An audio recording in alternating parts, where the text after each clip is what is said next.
Palamaner rural మండలంలోని మొరం సచివాలయ అభివృద్ధికి పలమనేరు శాసన సభ్యులు వెంకటే గౌడ గారు సుమారు 4 కోట్ల రూపాయల నిధులు ఖర్చు చేశారు.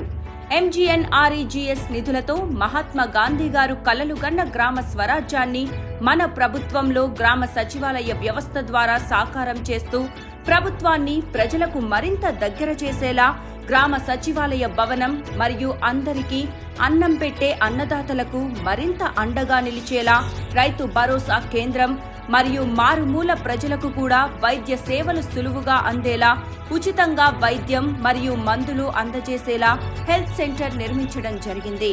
పాడి రైతుల ప్రయోజనార్థం బల్క్ మిల్క్ చిల్లింగ్ యూనిట్ ని ఏర్పాటు చేయడం జరిగింది.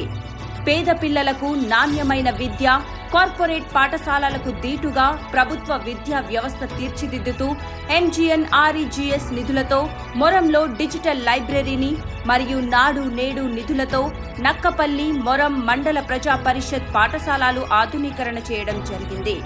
ఎన్నో ఏళ్లుగా సరైన రోడ్డు లేక అనేక ఇబ్బందులు పడుతున్న ప్రజల సమస్యలు తీరుస్తూ మెరుగైన రవాణా సౌకర్యం అందజేస్తూ గడప గడపకు మన ప్రభుత్వం నిధులతో మరియు MGNREGS నిధులతో సీసీ రోడ్లను నిర్మించడం జరిగింది.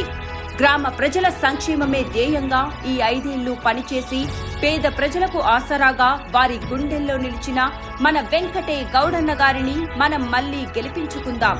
ఇంకా మన గ్రామ అభివృద్ధిని సాధించుకుందాం. ఫ్యాన్ గుర్తుకే ఓటు వేద్దాం. పలమనేరు ఎమ్మెల్యేగా వెంకటే గౌడన్నని గెలిపిద్దాం.